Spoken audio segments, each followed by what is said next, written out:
Assalamualaikum warahmatullahi wabarakatuh. Kami dari Seblak Parasmanan Geol akan mempresentasikan hasil dari tugas studi kelayakan bisnis yang diampu oleh Bapak Dadan Soekandar SEMSI AKCA. Sebelumnya perkenalkan, nama saya Sri Tia Cantika. Selanjutnya teman saya. Perkenalkan, nama saya Dava Mutiara Karolin. Saya Geris Damayanti Arauf. Saya Rahmanul Rizkia. Baik, langsung saja kita masuk ke latar belakang yang akan dibacakan oleh Dava Mutiara Karolin. Baik, di sini ada latar belakang dari Seblak Geol Prasmanan, yaitu sektor makanan ringan dengan cita rasa pedas dan khas daerah atau tradisional, terus tumbuh pesat dan digemari oleh berbagai kalangan masyarakat. Seblak telah bertransformasi dari sekedar jajanan kaki lima menjadi kuliner ikonik yang selalu dicari, menjadikan peluang bisnis yang sangat menjanjikan. Banyaknya kompetitor menuntut adanya perbedaan. Sebagian besar usaha seblak konvensional masih kurang memperhatikan aspek higienitas, konsistensi rasa, dan kenyamanan tempat. Seblak Geol hadir untuk menjembati kebutuhan konsumen akan seblak otentik khas Jawa Barat, namun dikemas secara modern dengan standar kebersihan tinggi, pilihan topping prasmanan yang melimpah, serta level pedas yang terukur. Lalu, Seblak Geol Prasmanan ini berlokasikan di Melong 1, Blok 5, nomor 25. Market dari Seblak Geol ini yaitu ditargetkan untuk pria dan wanita berusia 10-50 tahun, terutama pada kalangan anak-anak, remaja, dewasa, pelajar atau mahasiswa, pekerja atau kantoran, dan juga pencinta pedas. Visi misi dari Seblak Geol Prasmanan ini, visinya yaitu menjadi merek kuliner seblak pelopor yang dikenal luas karena inovasi rasa, kualitas bahan baku terjamin, serta standar kebersihan tinggi, sehingga menjadi pilihan utama konsumen dalam menikmati hidangan tradisional Jawa Barat yang modern dan otentik. Misinya yaitu yang pertama menjaga kualitas produk dengan cita rasa otentik dan proses yang higienis. Dua, menghadirkan inovasi menu sesuai tren kebutuhan konsumen. Tiga, memberikan pelayanan terbaik yang ramah, cepat, dan responsif. Empat, mendukung ekonomi lokal melalui kerjasama dengan pemasok daerah. Lima, mengembangkan SDM untuk menciptakan tim dan profesional dan produktif. Deskripsi produk Seblak Geol ini.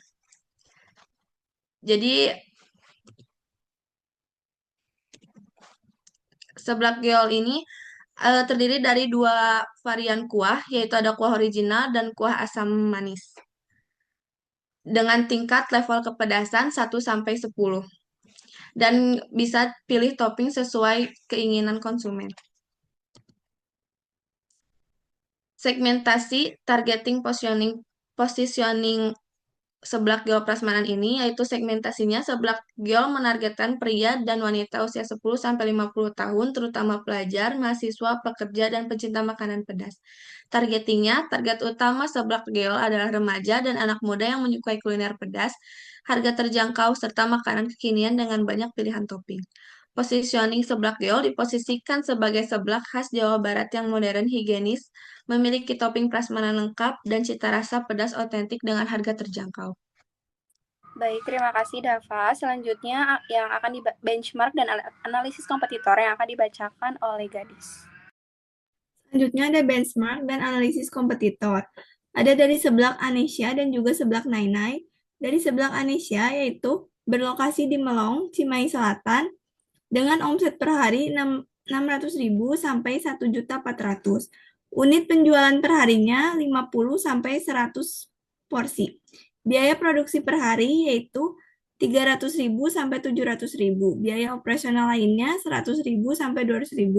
Sedangkan Seblak Prasmanan Nainai yang berlokasi di Cimahi Selatan, omset per harinya 300 sampai 800.000, unit penjualan per harinya 25 sampai 50 porsi, biaya produksi per harinya 150 sampai 400.000, biaya operasional lainnya 50 sampai 150.000. Selanjutnya ada analisis SWOT. Strengths, kekuatan, memiliki cita rasa khas dan autentik, pilihan topping prasmanan yang melimpah, harga terjangkau untuk semua kalangan, kebersihan dan kualitas bahan baku terjamin, level pedas bervariasi sesuai dengan selera konsumen.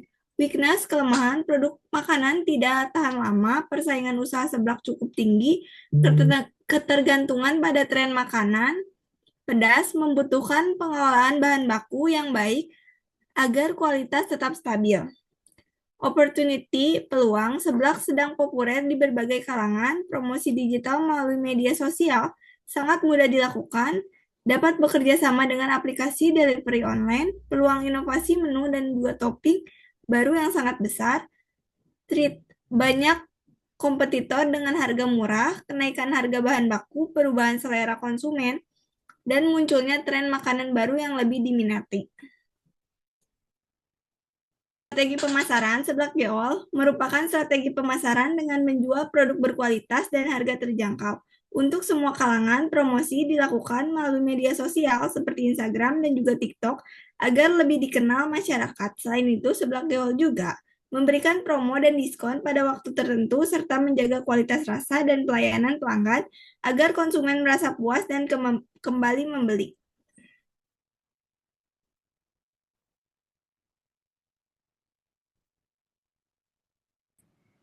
Oke, next, Gadis.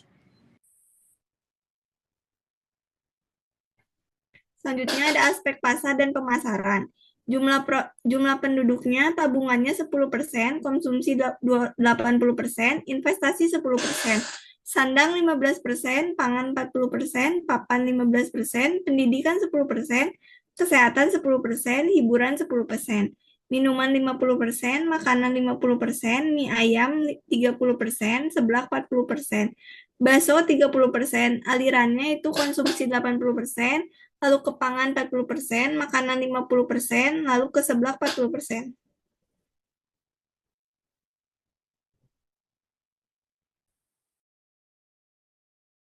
Baik, selanjutnya akan dijelaskan oleh Rahma.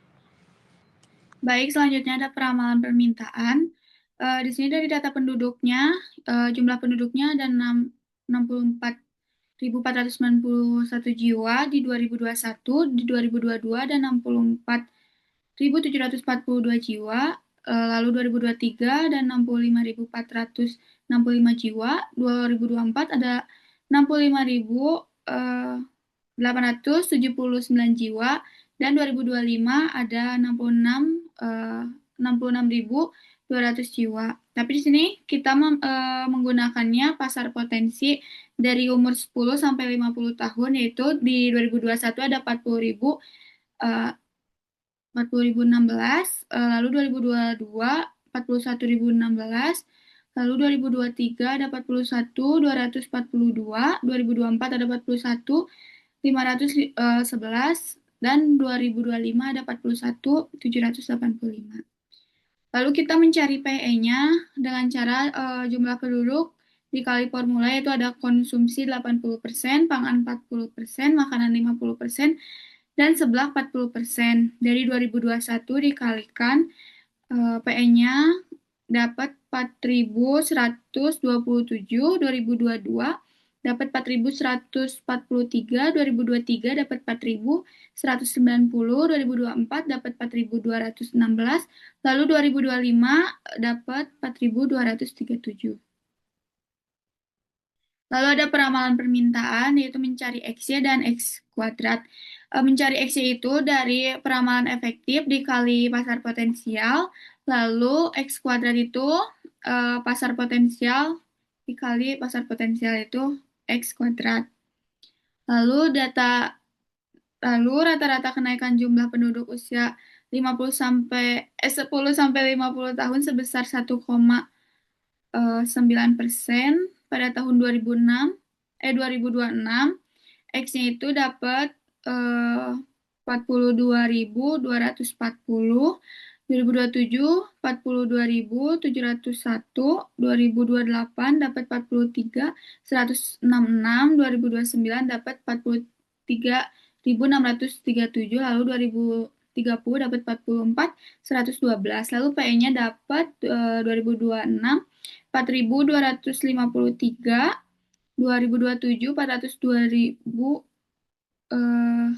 4.282, 2028 4.311, 2029 dapat 4.341, dan 2030 dapat 4.370.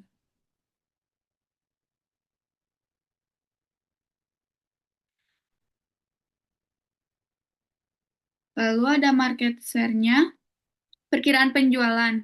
PE-nya itu 2026 4.253, 2027 4.282, 2028 4.311, 2029 dapat 4.341, 2030 dapat 4.370.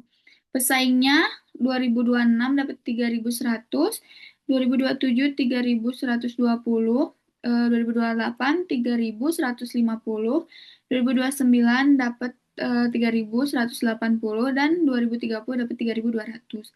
Lalu market potensialnya 2026 1.153, 2027 1.162, 2028 1.161, lalu 2029 1.061 juga, 1.161, 2030 1.170.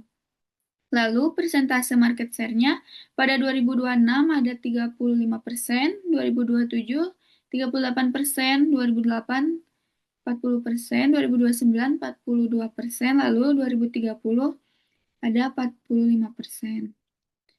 Proyeksi penjualannya pada tahun 2026 yaitu ada 404, 2027 1.186, 2028 1.260, 2029 1.336, lalu 2030 yaitu ada 1.440. Kapasitas produksinya 2026 ada 45.000 hingga 2030. Untuk rumus mencari market potensialnya itu PE, permintaan efektif dikurang pesaing. Lalu untuk mencari proyeksi penjualan yaitu market potensial dikali persentase market share. Di sini juga ada strategi pemasaran. Yang satu, menjual produk dengan harga terjangkau, memberikan promo atau diskon pada waktu tertentu, lalu menggunakan media sosial sebagai sarana promosi, dan menjadi kualitas rasa dan pelayanan pelanggan.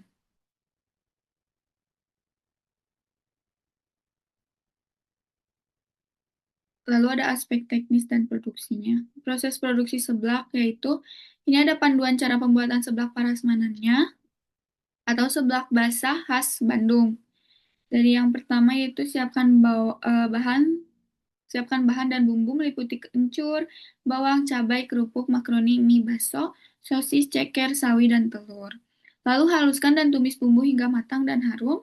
Memasukkan telur orak-arik, lalu campurkan dengan bumbu yang sudah ditumis. Setelah itu tuangkan air kaldu atau air putih, kemudian didihkan. Lalu masukkan topping protein seperti ceker, bakso, sosis, lalu tambahkan garam, gula, dan kaldu bubuk. Setelah itu, masukkan isian lainnya seperti kerupuk, makaroni, mie dan sawi. Masak hingga semua bahan matang dan bumbu meresap. Lalu aduk hingga kuah sedikit mengental atau nyemek, lalu angkat dan sajikan selagi hangat.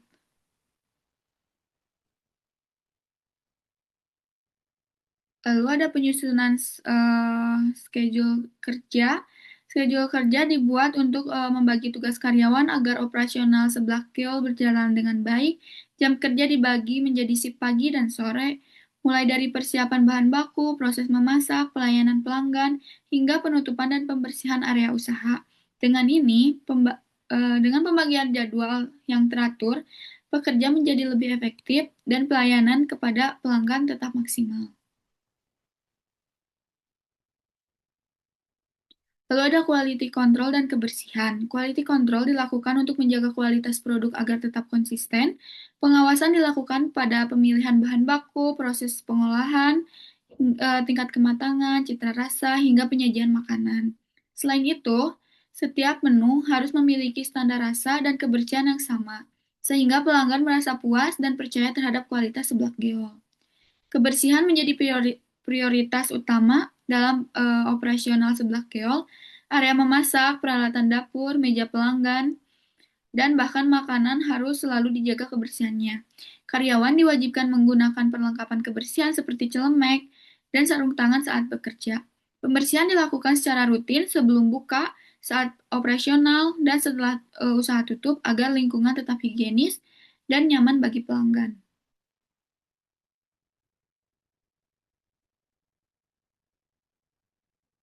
Baik, selanjutnya saya akan menjelaskan mengenai aspek keuangan. Boleh di next. Di sini ada aspek keuangan. Dari jumlah kebutuhan dana 1 tahun, kita mendapatkan hasil modal kerja tetap itu ada di 176.760.000. Modal kerja variabelnya ada di 191.622.000. Investasinya ada di 32.794.000. Uang kasnya ada di 100 juta dan pemasaran branding awal ada di 50 juta. Jadi total keseluruhan kebutuhan dana yang dibutuhkan selama 1 tahun itu ada di 551.176.000. Oke, next. Bisa di next lagi.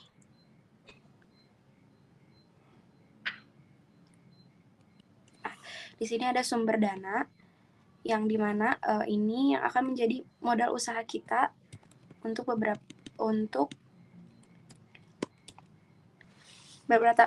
tahun ke depan. Kita memiliki kebutuhan dana di 551.176 juta. Untuk modal sendirinya ada di 330.705.600. Pinjamannya ada di 220.470.400. Untuk bunga kreditnya ada di 6% dan jatuh temponya ada 3 tahun. Di sini kita menggunakan angsuran flat dan kita meminjam kepada Bank BRI. Oke, next.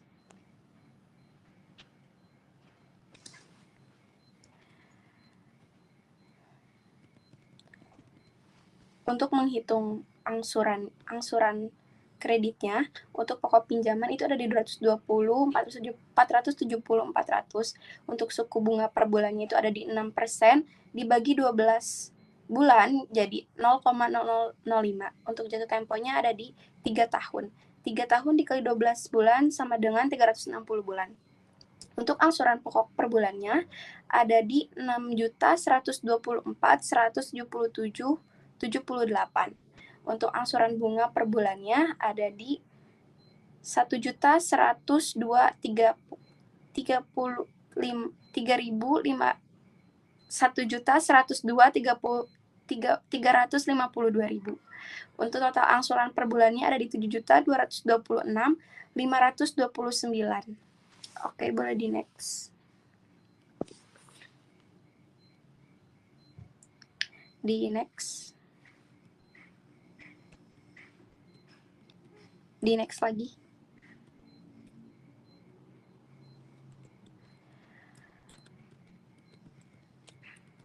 Untuk menghitung harga pokok produksi, di sini ada biaya bahan baku yang bertotalkan 129.072.000. Ada juga biaya tenaga kerja yang bertotalkan 36 juta, biaya overhead 22.950, biaya tenaga kerja ada di 48 juta dan total biaya overhead tetapnya ada di 60.558.804. Untuk total harga pokok produksinya itu ada di 248.580.804. Oke, next. Untuk menentukan harga pokok penjualan untuk seblak prasmanan kuah original itu di kisaran 15.000. Untuk seblak prasmanan asam manis di kisaran 15 sampai 25.000. Oke, next. Di next lagi. Dari sini ada proyeksi laba rugi untuk tahun ke-1 sampai tahun ke-5, unit penjualannya selalu bertambah. Di tahun ke-1 18.000, tahun ke-2 18.900, tahun ke-3 19.846, tahun ke-4 20.838, di tahun ke-5 21.880. Untuk total penjualannya di tahun pertama ada 630 juta, di tahun kedua 699 juta 300, di tahun ketiga ada 733 juta 955.000, di tahun keempat itu ada 854 juta 137, Dan di tahun kelima ada 918.918.000. Jadi setiap tahunnya selalu ada peningkatan. Arus kas tanpa pinjaman dari hasil perhitungan diperoleh bahwa modal investasi sebesar 330.706.500 dapat kembali dalam waktu 2 tahun. Artinya investasi akan balik modal dalam 2 tahun 4 bulan 5 hari. Untuk net present value atau NPV sebesar 585.954.471 menunjukkan nilai positif yang berarti total nilai sekarang dari arus kas masuk melebihi investasi awal. Hasil ini mengidentifikasikan bahwa proyek memberikan keuntungan finansial dan dinyatakan layak untuk dilaksanakan. Berdasarkan perhitungan, diperoleh PI sebesar 2,7717 yang menunjukkan bahwa untuk setiap rupiah 1 yang diinvestasikan, usaha ini menghasilkan 2,7717 dalam bentuk nilai sekarang. Adapun arus kas tanpa pinjaman, next. Berdasarkan hasil perhitungan menggunakan interpolasi 2 tingkat, diskonto 9% dan 75%, diperoleh nilai internal rate of return atau IRR sebesar 64,93%. Nilai ini menunjukkan tingkat pengembalian investasi internal yang dihasilkan dari proyek selama periode analisis. Di next. Dari hasil perhitungan diperoleh bahwa modal investasi sebesar 551.176.000 dapat kembali dalam waktu 3 tahun. Artinya investasi akan balik modal dalam 3 tahun 2 bulan 6 hari. Oke, next. Net present value sebesar 365.484.971 dengan pinjaman bernilai positif, yang berarti proyek mampu menghasilkan kelebihan penerimaan kas dibandingkan pengeluaran selama masa operasionalnya. Dengan demikian, investasi yang dijalankan tetap memberikan manfaat ekonomi dan dinyatakan layak untuk dilaksanakan. Berdasarkan perhitungan, diperoleh PI sebesar 1,663 yang menunjukkan bahwa untuk setiap rupiah 1 yang diinvestasikan, usaha ini menghasilkan 1,663 dalam bentuk nilai sekarang.